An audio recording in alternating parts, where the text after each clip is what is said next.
আমরা সবাই জানি যদি অনলাইনে সেল বাড়াতে হয় তাহলে আমাদের নিয়মিত কন্টেন্ট দিতে হবে। কিন্তু আমরা অনেকেই এটা জানি না কিভাবে ইফেক্টিভ কন্টেন্ট আইডিয়া খুঁজে পাওয়া যায়। কারণ আপনি যদি সেল সত্যিকার অর্থেই কম খরচে বেশি জেনারেট করতে চান, ইন দ্যাট কেস আপনাকে এমন টাইপের কন্টেন্ট প্রডিউস করতে হবে যেই কন্টেন্ট আপনার টার্গেট অডিয়েন্সকে প্রকৃত অর্থেই উপকার করে বা রিয়েল ভ্যালু প্রোভাইড করে। তো এই ধরনের কন্টেন্টের আইডিয়া অ্যাকচুয়ালি কিভাবে পাবেন, এরকম 5টা সিক্রেট এই ভিডিওতে আমি বলবো। এইটা কোনো নরমাল ভিডিও না, যে কোনো জায়গায় আপনি এই ধরনের তথ্য জেনারেলি খুঁজে পাবেন না। সো অত্যন্ত মনোযোগ দিয়ে শেষ পর্যন্ত দেখুন। আমি আব্দুল কাদের, জিরো গ্যাস কন্টেন্টে আপনাকে স্বাগতম। তো চলুন শুরু করা যাক। Number 1, Facebook group. একটি উদাহরণ দিয়ে শুরু করি। ধরুন আপনি মসলা বিক্রি করবেন। এখন বিভিন্ন গুরুর কথা শুনে আপনি যদি মসলার রিসার্চ চ্যাট জিপিটি বা অন্যান্য বিভিন্ন টুলস দিয়ে দেখেন, তাহলে তারা আপনাকে বলবে মসলা হাইজেন ফ্রি কিনা, মসলার রং কেমন ইত্যাদি বিভিন্ন ধরনের বিষয় নিয়ে আপনাকে কন্টেন্ট করতে বলবে। বাট এগুলো সব জেনারেল টপিক। বাট আপনি যদি আপনার টার্গেট অডিয়েন্স অর্থাৎ রাঁধুনি যারা আপনার মসলা ব্যবহার করবে এবং এই মসলাটা কোথায় ব্যবহার করবে, রান্নার কাজে ব্যবহার করবে।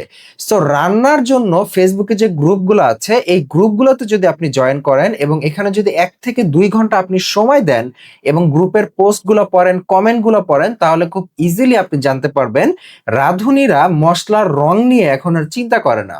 তারা মূলত চিন্তা করে রান্নায় যদি লবণ বেশি হয়ে যায় লবণ কিভাবে কমাতে হয়, রান্নায় যদি ঝাল বেশি হয় ঝাল কিভাবে কমাতে হয়, রেস্টুরেন্টের মতো রান্না কিভাবে স্বাস্থ্যসম্মত উপায়ে বাসায় বসে রান্না করতে হয়। এই টাইপের বিষয়গুলো নিয়ে এখন তারা চিন্তা করে।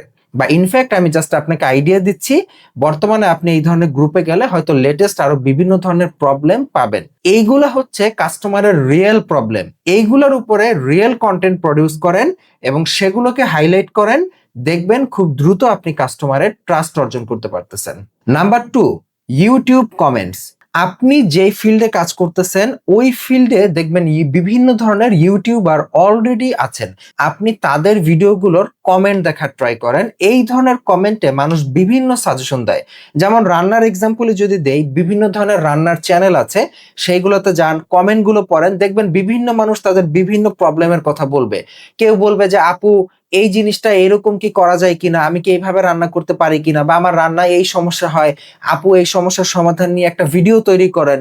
এই ধরনের বিভিন্ন বিষয়ে কমেন্টে তারা বিভিন্ন বড় বড় ইউটিউবারদেরকে তারা প্রবলেমের সমাধান জানতে চায়। এই সমস্যার সমাধানগুলো যদি আপনি আপনার ফেসবুক পেজ এবং ইউটিউব চ্যানেল থেকে নিয়মিত পাবলিশ করতে পারেন, তাহলে দেখবেন কাস্টমারের মনের যে সমস্যা, সেই সমস্যা যখন কাস্টমারের সমাধান পেয়ে যাবে তখন সে আপনাকে ট্রাস্ট করবে এবং সে অন্য কোম্পানির মসলা বাদ দিয়ে আপনার কাছ থেকে 1.5 গুণ 2 গুণ দাম দিয়ে হলেও মসলা পারচেস করবে। This is the basic thing. But এই বেসিক থিংটা বাংলাদেশের ম্যাক্সিমাম উদ্যোক্তারা বুঝতেই চায় না।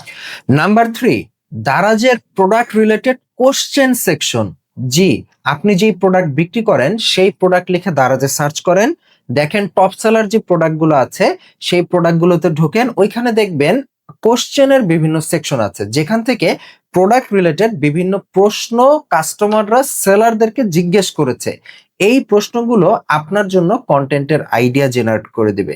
আপনি সেখান থেকে বুঝতে পারবেন একটা মানুষ একটা নির্দিষ্ট প্রোডাক্ট কেনার পূর্বে সাধারণত কি কি প্রশ্ন জিজ্ঞেস করে, এবং এই প্রশ্নগুলোর উত্তর যদি আপনি আপনার চ্যানেলে নিয়মিত দিতে পারেন এবং এখান থেকে যদি মানুষ রিয়েলি উপকৃত হয়, তাহলে সে খুব সহজেই আপনাকে ট্রাস্ট করা শুরু করবে এবং দেন একটা সময় আপনার থেকে প্রোডাক্ট খুব ইজিলি পারচেস করবে without asking you any further question. Okay, then come to the next point, number 4, দোকানদার। রাইট, যদিও এটা সবাই করতে পারবে না, বাট যারা করতে পারবেন তারা গেইনার হবেন। আপনার প্রোডাক্ট যে সকল দোকানে বিক্রি হয় ডিরেক্টলি সেই সকল দোকানে চলে যান, দোকানদারদের সাথে কথা বলেন, প্রয়োজনে 2টা অন্য কোম্পানির প্রোডাক্ট কেনেন, তাদের সাথে ওপেনলি ডিসকাশন করেন।